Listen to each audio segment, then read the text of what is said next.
ఈయన మీద బురద జరుగుతుంది కదా, ఆవిడే ముందు వేరే వివాహం చేసుకున్నారు కదా ఈయనకంటే. ఈ లాజిక్ ఎవరు ఆలోచించలేదు. ఈయన చేసుకోకముందే ఆవిడ ఇంకొక వివాహం చేసుకుంది. ఎలా చేసుకోగలిగింది మరి? అవునా? ఆవిడ మీద ఒకటి కాదు, రెండోది కాదు, మూడో వివాహం ఆవిడ చేసుకుంది. ఫస్ట్ వీళ్ళ అన్నగారిని, గరికపాటి నరసింహారావు గారి అన్నగారిని, తర్వాత గరికపాటి నరసింహారావు గారిని చేసుకున్నారు.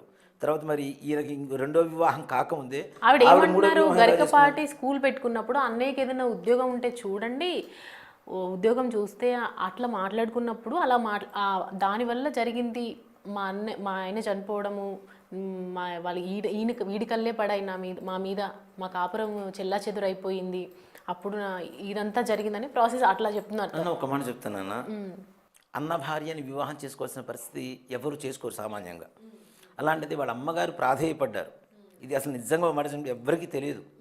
వాళ్ళ అమ్మగారు అడిగారు, చేసుకోను ఆయన, వద్దు, బయటికి పంపించవద్దు, మన ఇంట్లోనే ఉంచుకుందాం అమ్మాయిని, చక్కగా పిల్లలు ఉన్నారు కదా, వీళ్ళే పిల్లలు అనుకుందాం, వివాహం చేసుకో అంటే ఆవిడ మాటని గౌరవించి, తల్లి మాటను గౌరవించినటువంటి వ్యక్తి ఆయన. ఓ మాట చెప్పాలంటే ఆవిడ రాముడు భార్యను లక్ష్మణుడు చేసుకున్నాడు అని చెప్పి అడిగింది కదా, ఓ మాట చెప్పాలంటే అసలైన రాముడు ఈయనే. అసలైన రాముడు ఈయనే. మానసికమైనటువంటి రామతత్వం కలిగిన వాళ్ళు ఎవరు అంటే గరికపాటి నరసింహారావు గారే.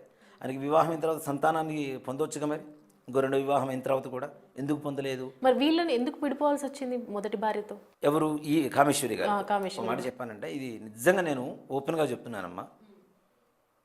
గరికపాటి నరసింహారావు గారు ఆయనకు ఉండేటువంటి పాండిత్యాన్ని నలుగురికి పంచాలి, అందరికీ తెలియచేయాలి, మన సనాతన ధర్మాన్ని బ్రతికించాలి అనేటువంటి ఒక ఆలోచనతో ఆయన ఏం చేశారు అంటే, ఆంధ్ర మహాసభలు, ఈ సభలకు వెళ్ళటం, ఈ బిజీలో ఉన్న సమయంలో ఖచ్చితంగా చెప్తున్నాను, ఇది కావాలంటే నేను రూఢితో సహా, ప్రూఫ్లతో సహా ప్రూవ్ చేస్తాను. నేను తీసుకొచ్చి మనుషుల్ని, ఒక వయోలిన్తో ఆవిడకి పరిచయం ఏర్పడింది.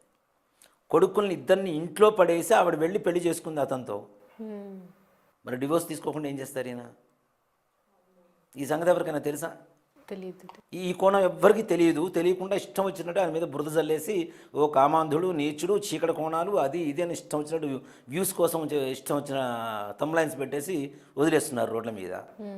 దానివల్ల ఏం నాశనం అవుతున్నారు? మనమే నాశనం అవుతున్నాం. ఆయనకేం హాయిగా ప్రశాంతంగా ఉంటారు. చెప్పకపోతే ఆయనకు గడవదా? ఆయనకున్న ఆస్తిగా ఆయనకు గడవదా? ఈవిడ ఆస్తి తీసుకున్నారని చెప్పి ఆవిడ చెబుతుంది. ఆయనకున్న ఆస్తి ముందు ఈవిడకున్న ఆస్తి ఎంత చెప్పండి? అవునా?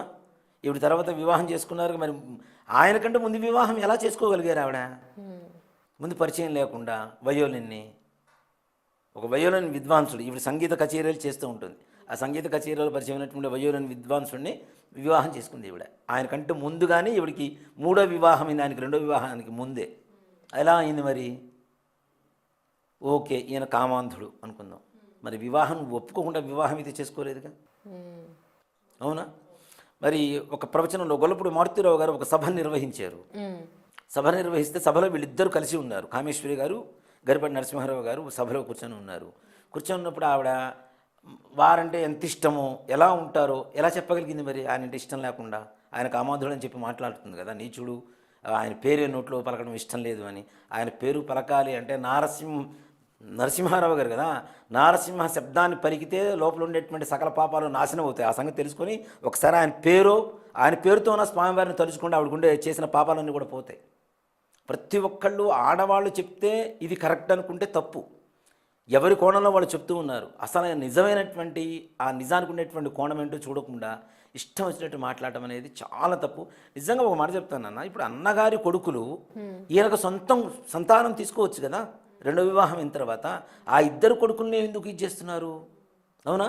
కొడుకుతో క్రిమినల్ కేసులు పెట్టించారని చెప్పారు. అవును, వాలి సుగ్రీవుని కథ చెప్పినందుకు నా మీద క్రిమినల్ కేసు పెట్టించారు అని చెప్పారు కదా ఆవిడ. మరి అసలు కొడుకులు నిజంగా నువ్వు ప్రేమగా చూసున్నట్టయితే నీ కొడుకులు నీ మీద ఎందుకు కేసు పెడతారు? తండ్రి చెబితే పెడతారా? బయటికి రాలేరా? వాళ్ళు బ్రతకటం లేదా? వాళ్ళకి జీవనాధారం లేదా? వాళ్ళకి విద్య లేదా? లేదు, మా అమ్మ ఆవిడ నువ్వు ఎట్లా నాతో కేసు పెట్టిస్తామని చెప్పి వాళ్ళ నాన్నతో యుద్ధం చేసేటువంటి పరిస్థితి లేదా వాళ్ళకి? బయటకు వస్తే వాళ్ళకి బ్రతుకు తెరువు లేదనుకుంటున్నారా? ఉంది కదా. వాళ్ళకు ఉండే విద్య అయితే ఎక్కడికి పోదు కదా. మన జేబులో ఉండేటువంటి 100 కోట్ల రూపాయల డబ్బులైనా ఎవరైనా దొంగతనం చేయగలుగుతారు.